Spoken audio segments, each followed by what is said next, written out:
Sachidananda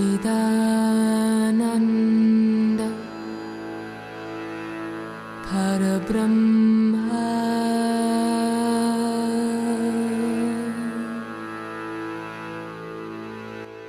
Purushottama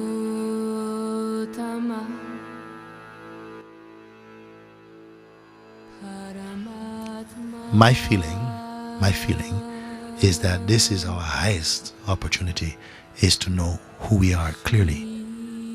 Knowing means know and be that. And that's the only remedy for all the suffering that takes place on the planet.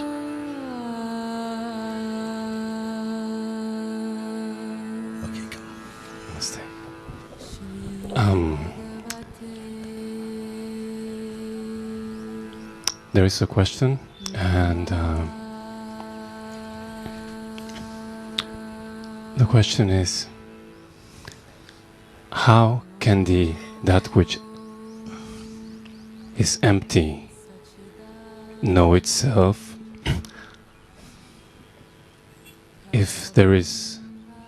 unless there is some intelligence present in it? Yes, good question. Good question. It cannot know itself, like I was saying before, like a knife that can cut so many objects, but it cannot cut itself because it is one thing. Or like a scale that can weigh so many objects, but it cannot weigh itself because it is one. Or the eyes that can see so many objects, so many things, but they cannot see themselves directly. The self being one cannot see itself. In order to have the taste of seeing itself or seeing, it has to do some kind of trick.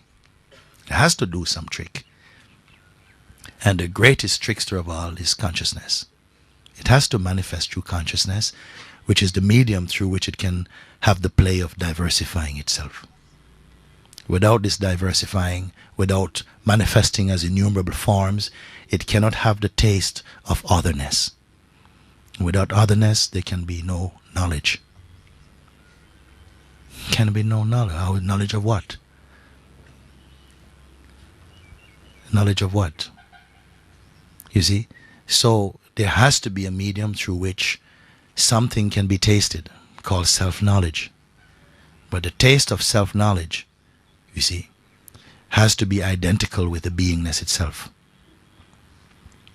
I gave a story, some of you have heard it before. I was born in a small town in Jamaica. And in those days, many people would come, particularly Americans in those days, and they would visit and they would really comment on our town. And because it's like a rainforest, but by the sea, at the bottom of the Blue Mountains. And they would say, you know, you guys, you live in paradise. You live in paradise. This is paradise. And we don't know what it means by this. Y'all live in paradise. Okay? So we don't know this thing. All you know is the good intention is meant because the vibration is good. You say, thank you, but you don't know what it means. What it means, paradise even. But then years came and I traveled to other countries. And then after 7 years of being away, I finally returned to Jamaica first time after first travel. And coming back into my hometown, I said, this is paradise. This is paradise. Because then you can compare. You have something. I don't feel my town is more beautiful than anywhere else actually, no. Because I've been around to such beautiful places. But then I felt I could appreciate this statement. But if you don't have something to compare, what you know.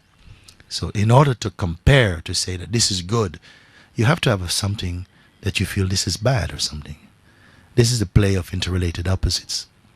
And without a duality, it's not possible. Without duality, there cannot be knowledge. There cannot be experience. So duality is not a mistake. Divine intention. Otherwise, no experience. All this that we see, including the ego, all is the self. All of it is the one reality. Even illusions are part of the reality. Everything, if you understood it like this, that is the one self that manifests through consciousness and through forms and expresses itself as innumerable forms and embeds itself in each form in the feeling I am.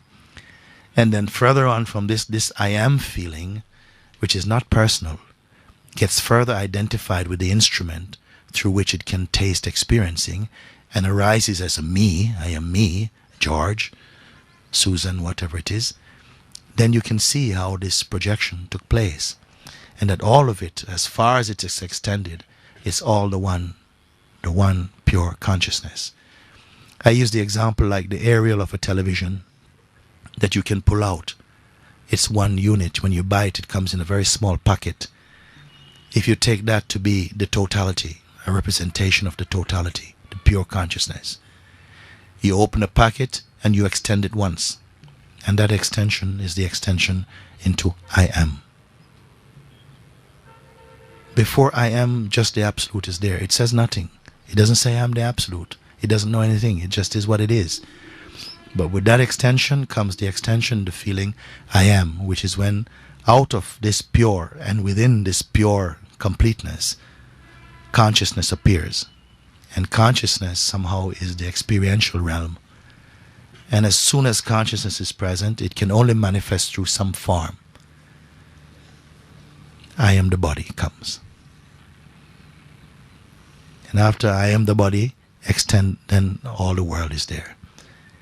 So whether fully extended or contracted into one, it's still only one totality. How can this absolute know itself? Without projecting as all this diversity, it cannot know itself. It doesn't know it is. It doesn't know the feeling I am. The feeling I am is there for that to know itself in the way that we call knowledge, to have a taste of something. So it can only taste maybe an aspect or an expression of itself when it manifests this diversity.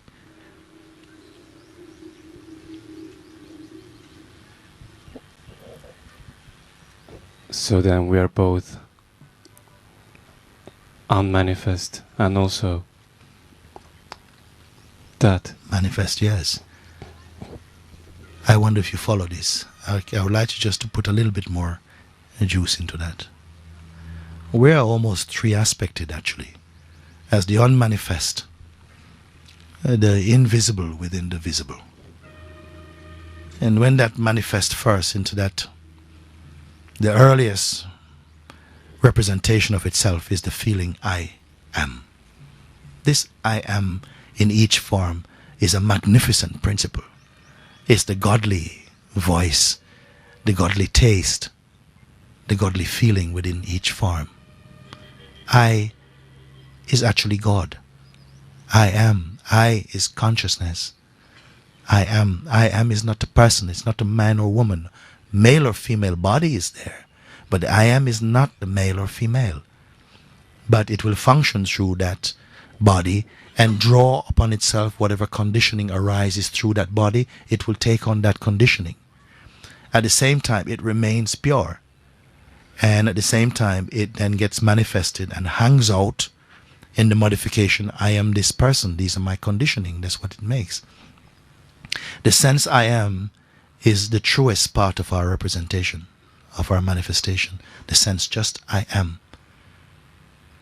But who we take ourselves to be is a mixture of I am plus the conditioning, I am the body, and whatever conditioning arose upon that. That's who we refer ourselves as, we refer to as ourselves. Even the ego itself is also the self. It's consciousness. The jiva is Shiva. But it's limited. It's limited to its the unique elemental construction that creates the voice and feel and flavor in this body. And the conditioning that arose around it, education, propaganda, all of these things, all this function, gives each form its unique taste. But the essence is the same. The essence is the I am.